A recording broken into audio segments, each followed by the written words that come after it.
Chest up, shoulders back. This is Revival Fitness. And I was sent this video.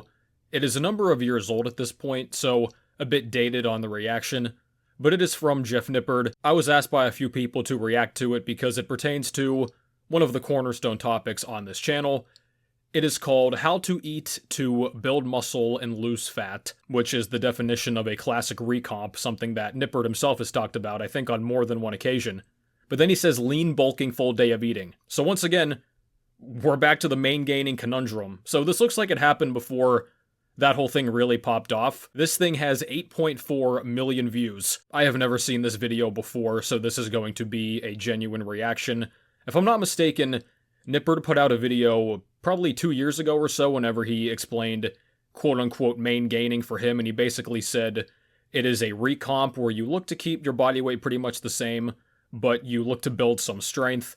And he said it's like a transition period in between a bulk and a cut, or vice versa. We are still awaiting a concrete answer of what so-called maingaining is, and even lean bulking. I mean, those two things are used interchangeably. Recomp is thrown in there. It's like this weird matrix of terms that all get used to mean the same thing if it's convenient for the person arguing in favor of it, and then as soon as you start to press them, they will just change the definition and or move the goalposts. And I called this out, over 3 years ago? Almost 3 years ago at this point? And I've never been proven wrong on it. So I guess we're still waiting on that. We'll stay tuned for any updates. Okay guys, we just got back from our walk. I'm gonna get some breakfast ready. First, I wanna show you guys what my macro targets are gonna be for today. I've got 225 grams of protein. 225 grams of protein. I don't know how much he weighs in this video, but 225 at his height, there's no chance. So I'm going to assume he's going for a high protein approach here. 75 grams of fat and 300 grams of carbs. And that will give me an approximate caloric target of 2,800 calories per day. All right, so we've got relatively lower fat, higher carb, high protein. This is very standard fitness industry and bodybuilding protocol. 2,800 calories. If you guys don't know, Jeff is 5'4". Again, I don't know his weight here, but yeah, if you're wondering, like, he can bulk on that amount. Now, some of you guys who are newer to the gym, you can bulk on this amount. I've talked to a lot of you.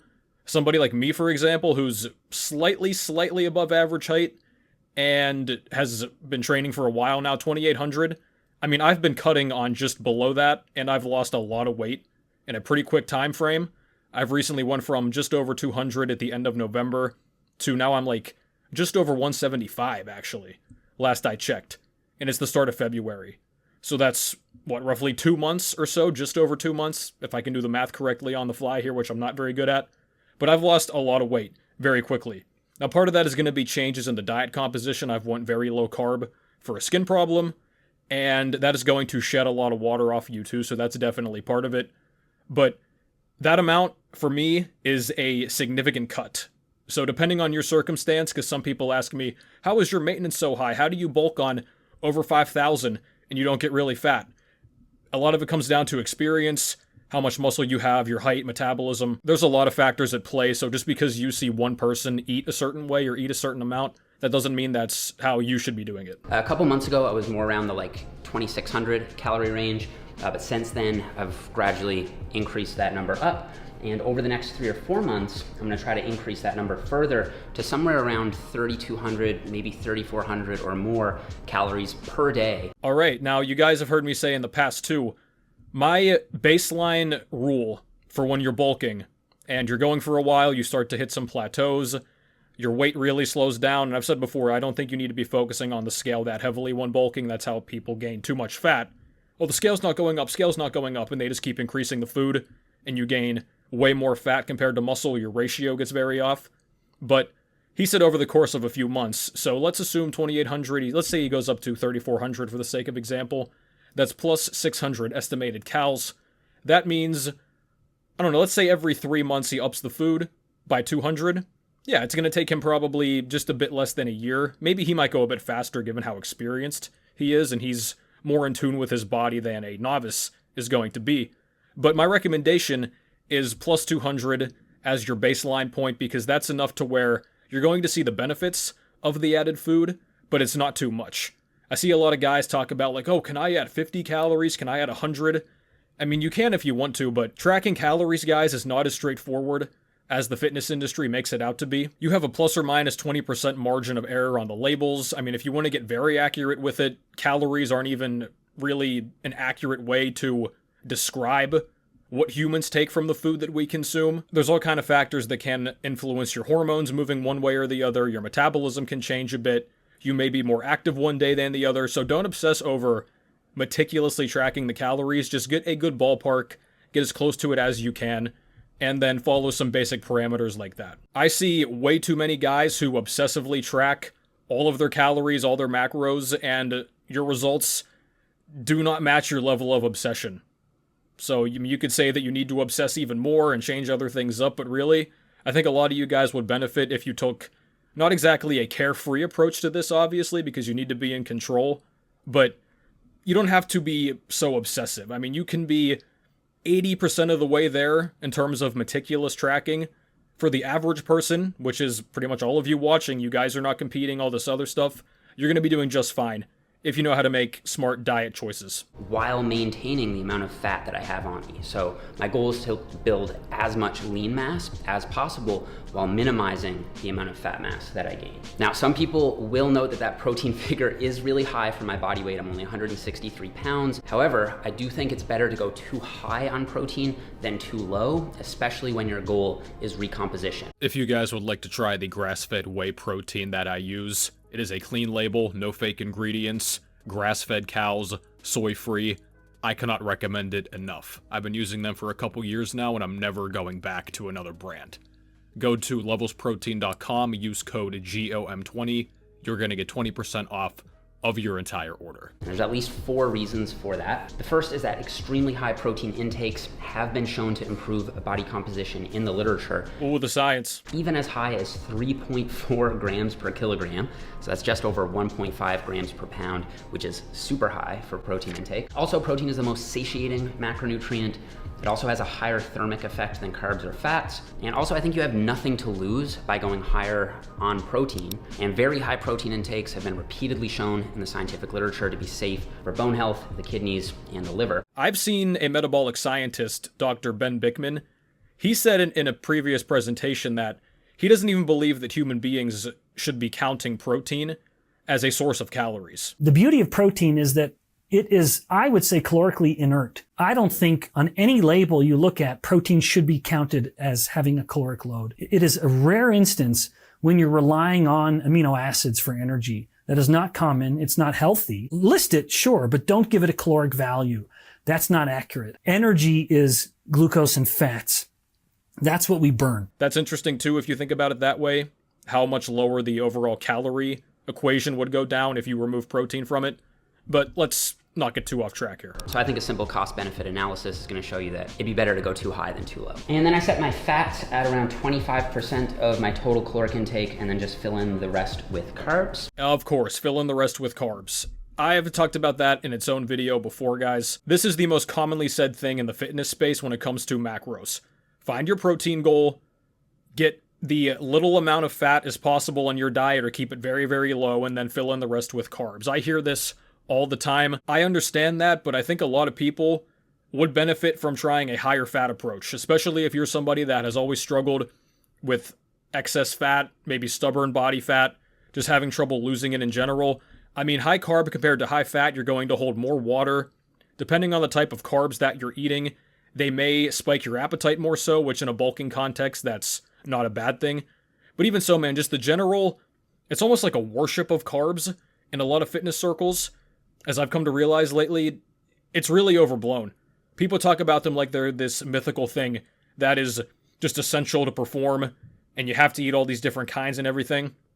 You really don't have to. You may also find for yourself that if you're somebody like me who has skin problems, autoimmune problems, digestive problems, if you're eating a lot of carbs, especially different sources of them, if you pull some of those out of your diet, you may find that those things actually do improve. So don't be scared to do that. And I should say I don't always track macros. Sometimes I will take more of an intuitive approach depending on the day. And I have been tracking for a decade. So I have a really good idea of what's in foods.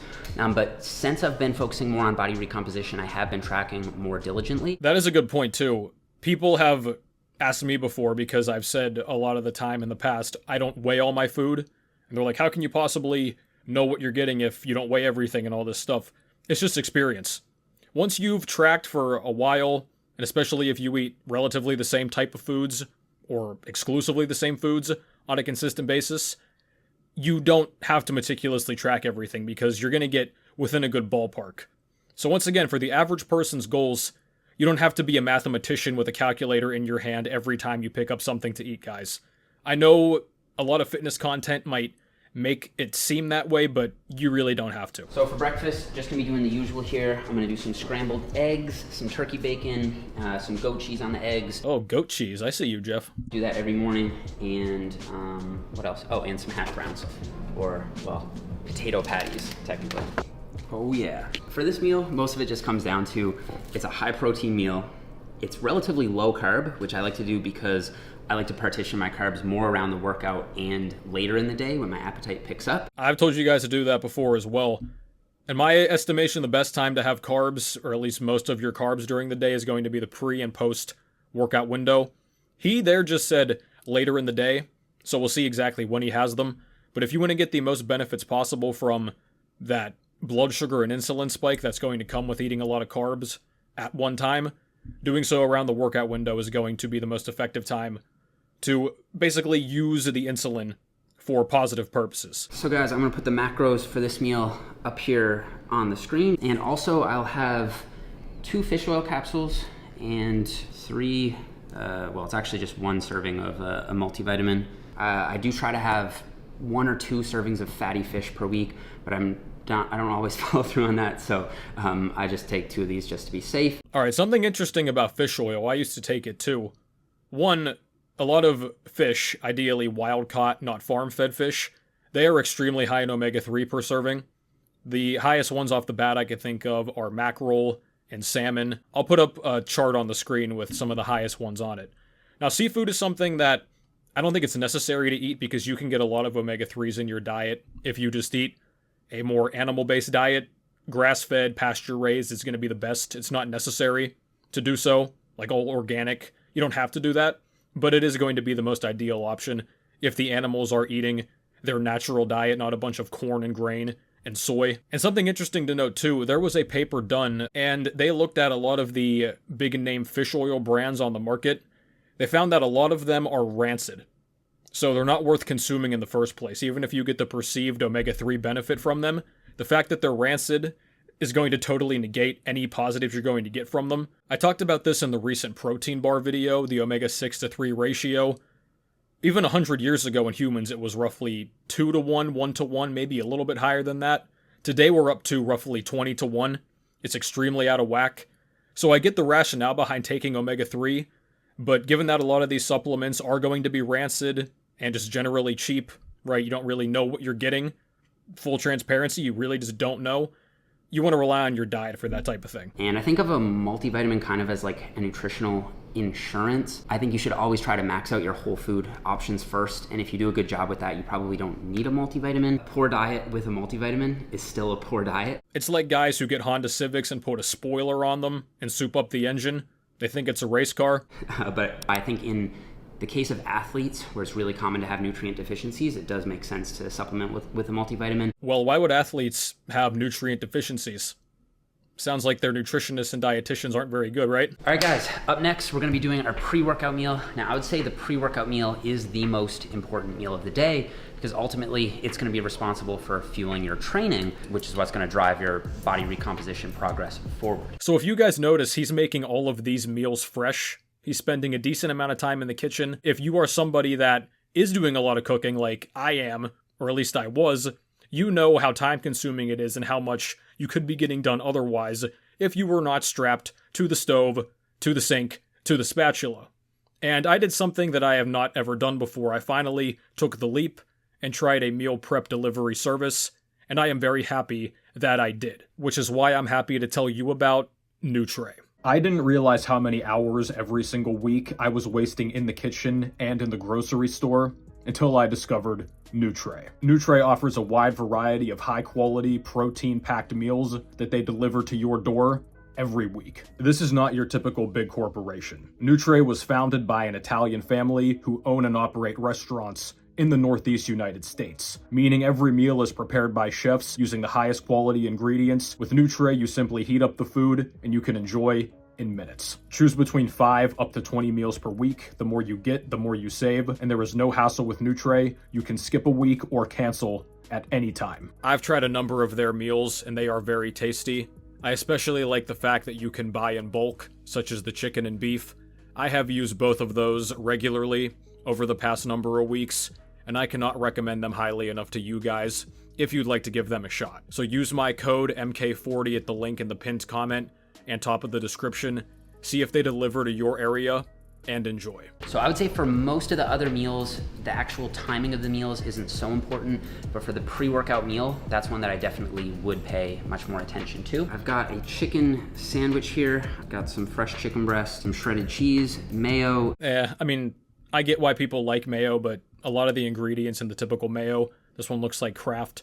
Yeah, let's pull up the ingredients of the Kraft mayo real quick and let's see what's in it. I'm sorry, Miracle Whip. This one is by the brand Miracle Whip, which I would assume is probably owned by Kraft, even though there's no Kraft branding. Jeff is in Canada, I'm in the US, it could be different. But here are the ingredients. Water, vinegar, soybean oil, which is seed oil, modified food starch, high fructose corn syrup, sugar, salt, contains 2% less of, and then it goes into some other things down there. Yeah, those ingredients stink. And keep in mind, too, this is the light version of the Miracle Whip. So this is their supposedly healthier version. Some spinach. Okay, now spinach is something interesting. I used to eat spinach myself almost every day. You guys have seen me in the past cook it up. What I learned recently is that spinach is, per serving, basically the highest piece of food that we consume that is high in oxalate. If you guys don't know, oxalate is a toxin found in plants. It inhibits nutrient absorption, and it can actually crystallize in the body. It forms like little spikes. This causes damage to mitochondria and other tissues, and if you have ever known somebody with kidney stones, maybe you've had them yourself, oxalate is one of the leading causes of kidney stones. 1 cup of raw spinach contains 656 milligrams of oxalate. And some people would say, oh, if you just cook it, you can remove the toxins. People say that about a lot of different types of plant foods. 1/2 cup of cooked spinach is even higher in oxalate, almost by 100, 755 milligrams per serving. But compare that to some of the low oxalate vegetables on the left here. Something like broccoli has 2 milligrams per 1 cup. Asparagus has 6 milligrams, green beans have 9, peas have 1, peppers have 5. There are a lot of other high oxalate foods that people consume pretty much on a daily basis and in high quantities. If you guys want more information on this topic, I would recommend looking at Sally K. Norton's videos. She wrote an entire book about this topic in the related fields. She breaks all of this down in very good detail. And a little bit of mustard on some Ancient Grains bread, which is my favorite bread. And then I've also got 100 grams of blueberries over here, and I'm gonna have a banana to go along with that. So for the pre-workout meal, I recommend a soft minimum of 1 gram of carbs per kilogram of body weight. So for me, that amounts to about 75 grams of carbs. I don't really know where he gets the rationale for his amount of carbs that is best. Now, granted, he's on a higher carb protocol, so if that's how he wants to break it down. One thing I want to note, though, I've experimented with this in the past myself. I used to always go for the thing about carbing up. Like, before you go for a big PR, or you're really excited about a gym session, you're like, I'm gonna carb up and get a bunch of energy, bro. But I can say for myself, I have never done a big carb meal, whether it's the day before a workout or the day of a workout leading into it, and noticed any positive effect. And I have tried. I've tried to convince myself a lot. I would have a big bowl of cereal, I would have Cliff Bars, I would have a bunch of pasta, a bunch of rice, potatoes, whatever it's going to be. I've done multiple sources of this, even something like chocolate milk. And I would go to the gym, and it's not like my performance suffered, but I would get all hyped up thinking I was just going to make some crazy stride, hit a big PR or something like this. It never really panned out for me. I've since gone to the gym on much less food and less carbs in general. I don't really seem to notice a difference. For me, it seems to be the overall food context in general. So for any pre-workout meal, I always recommend having at least 1 fruit source like a banana, and then I also like to include some berries. So these are the macros for the meal. We've got 46 grams of protein, 13 grams of fat, and 82 grams of carbs, which is gonna make this my highest carb meal of the day. And so for a meal of this size, generally I try to eat it about 1 hour out from the workout itself, and then about 15 to 20 minutes before I leave for the gym, I'll start sipping on my pre-workout. I'm still hanging steady, guys. I do not drink any caffeine. I don't take pre-workout. I will tell you, I'm getting into this cut now. I'm getting pretty tired. I might cave. I've said that for a lot of years now. I'm going to cave. I still don't know. I really do not want to become a caffeine zombie. I see these guys all the time. People that don't even talk to me until I've had my coffee. They can't function until it hits their tongue. I've met a lot of young guys in these gyms too, man. I asked a guy the other day. He was like 18 years old and he's all giddy talking to me. He's like, yo, what's up, man? You look great, all this other stuff. And I was like, are you off the pre-workout, dude? He's like, yeah, bro. I was like, double scoop? He was like, yeah, dude. I mean, I could tell. He's just so jittery, all wiry, eyes darting back and forth. He was like a cartoon character. And it's just so obvious that these people are overloaded on caffeine by the way they are just interacting with you. I mean, sometimes you can even see it from a distance. And I was there late, like 9 p.m. I asked the kid, I was like, dude, do you fall asleep after all this caffeine? He's like, sometimes, not really. Maybe 3 or 4 a.m. That's a trap a lot of you guys are in, man. A lot of you guys are taking not only a lot of caffeine in general, but a lot of it too late. And then you have a completely botched sleep schedule, and you barely sleep. That also affects your energy. Then you're drained from the lack of sleep, and you're withdrawing from the caffeine. Then you have to bump your caffeine up again. I mean, this is the cycle a lot of people are under. All right, so guys, we're about 30 minutes into the workout, and at this point is usually when I'll have my intra-workout nutrition. Now, I wouldn't say an intra-workout feeding is mandatory, but I would advise it under any of the following 5 circumstances. So the first one is you're really trying to optimize your training performance. Well, number one, who is not really trying to optimize their training performance? I mean, that's very open-ended. Of course, people are going to be like, I want to optimize. I mean, who is not trying to get the best they can from their training? Second of all, you have plenty of carbs to spare, so you're not on like a lower carb diet and you don't want to waste them just by like drinking them or eating intra-workout. Third, your workouts last longer than an hour. If you have relatively short workouts, I don't think it's necessary at all. I mean, a lot of time lifting you're going to be spending resting anyway. So a lot of people, I've said this too, right? You're like, I was at the gym for 2 hours. Think about it realistically. How much time of that 2 hours in the gym did you actually spend lifting weights? 10, 15 minutes? I mean, most of the time you're going to be spending, especially if you are doing basic weights, not hit circuits and cardio and all this stuff. Lifting weights is a sprint. You exert yourself for a very short period, you rest, exert yourself again. The old saying, life is a marathon, not a sprint. Well, lifting weights is a sprint, not a marathon. Or at least it should be. That's why a lot of you guys plateau a lot, you struggle to gain strength and size. You rush through these rest periods because you're like, oh, but the pump, and I got to keep the burn going. No, you need to focus on building strength across your sets and fully recuperating in between them. You train fasted, so you didn't have a pre-workout meal. Probably a good idea to get some carbs in. Well, if you're going to get carbs in, you're no longer training fasted, right? And finally, it's been 3 to 5 hours since your pre-workout meal.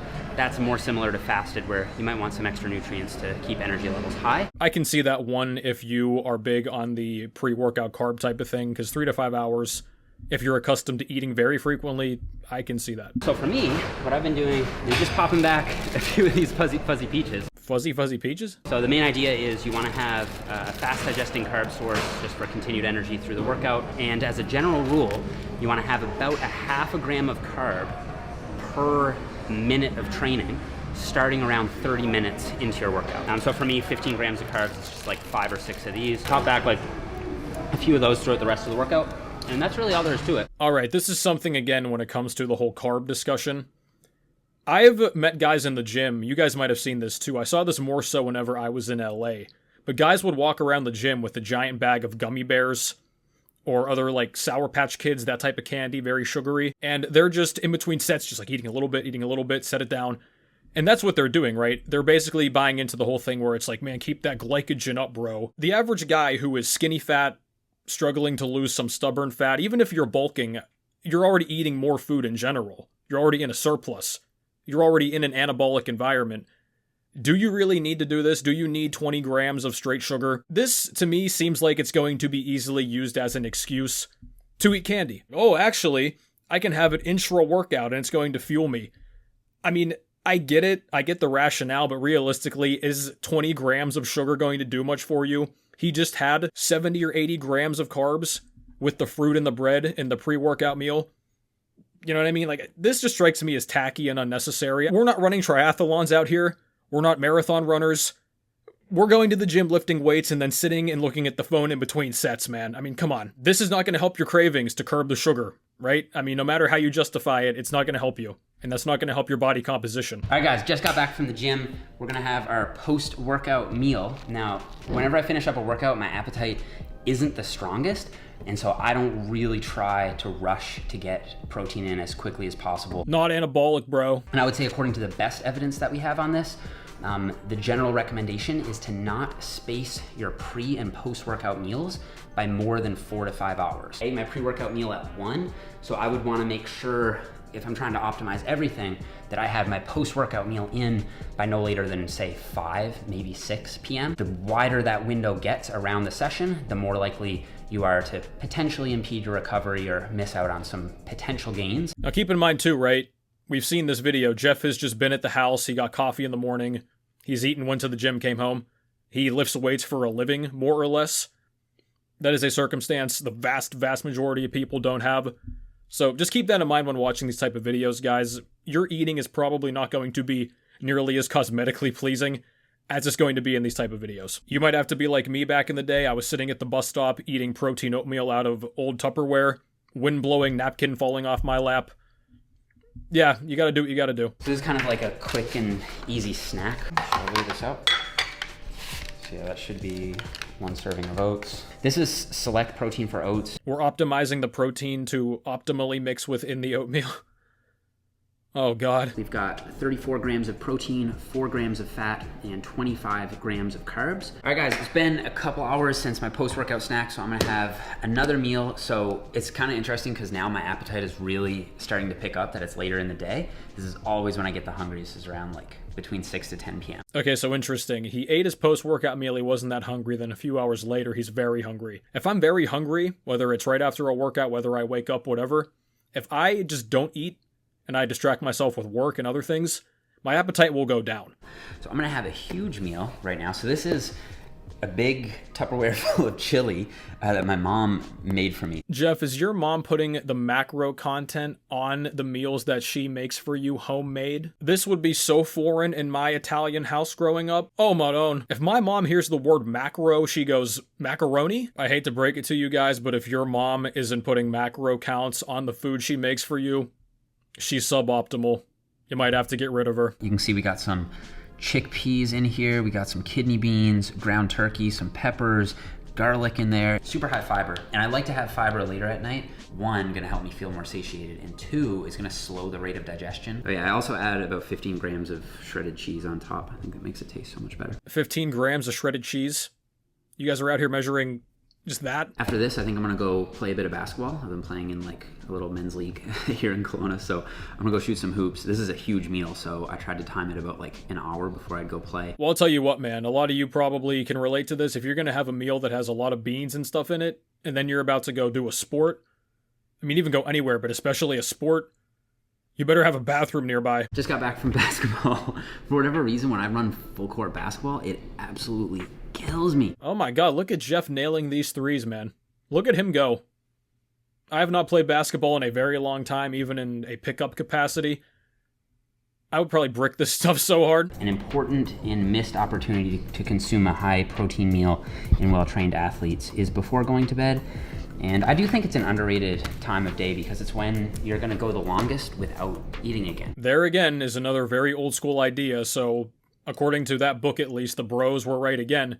They used to say, I heard this on old school YouTube fitness all the time, before bed, you want to have at least 20 to 30 grams of protein. So it would be a shake or Greek yogurt. Rich Piana used to pound the Ben & Jerry's when he was doing Bigger by the Day. I wouldn't necessarily recommend that. That's a lot of sugar load. But once again, man, you know, the bros were kind of ahead of this stuff. We're going to go with cottage cheese. So cottage cheese is a very slow digesting protein, primarily from casein. Some of these wheat thins over here. So get a few of these crackers, dip it in the cottage cheese. Don't knock it until you tried it. Crackers and cottage cheese. That's not really my type of snacking, but actually I could see that. Good old kale salad. Oh, not the kale, Jeff. I actually love cottage cheese. This is This is a treat. I'm serious. It's so good for me. I love it, bro. This dude is fried, man. He definitely hit that pen after the basketball game. He is zooted. He's like, cottage cheese. I don't really blaze up much anymore. I used to every single day. My old thing would be I would go to the gym around 4, 5, 6, like typical post-work hours. I would come home. I would blaze up when I was bulking too. If you're cutting, this can be very dangerous because you get those munchies. Oh yeah, you could throw yourself way off. Get nice and toasty, have a big post-workout meal. Oh man, that used to hit. I shouldn't tell you guys this, but I'm going to. Blaze up, get in the shower. As you're in the shower, it starts to hit you, so you kind of like get into it. Step out of the shower, it's like a new world. You eat your food. Oh man. I'm tempting myself. All right, we got to move on. I typically would just eat these as a snack when I'm watching TV. So lately I've been rewatching the Breaking Bad series, and I just started season 5, and I'm convinced that Breaking Bad is the greatest show of all time. It's The Sopranos. Breaking Bad is excellent, but The Sopranos, it's ultimately just a better show. That's for another day. So these are puffed potatoes. They're kind of like Rice Crisps, but obviously with potato, I guess. But they're really low carb per serving, really high volume, so it just makes for like a really nice light snack. So yeah, I love these. So I'm gonna put the macros for this meal up here on the screen. We got 40 grams of protein, 23 grams of fat, and 72 grams of carbs for 630 calories. All right, so his final meal of the day, I find this kind of interesting. And he mentioned earlier he likes this approach, but he's having 72 grams of carbs before he goes to bed.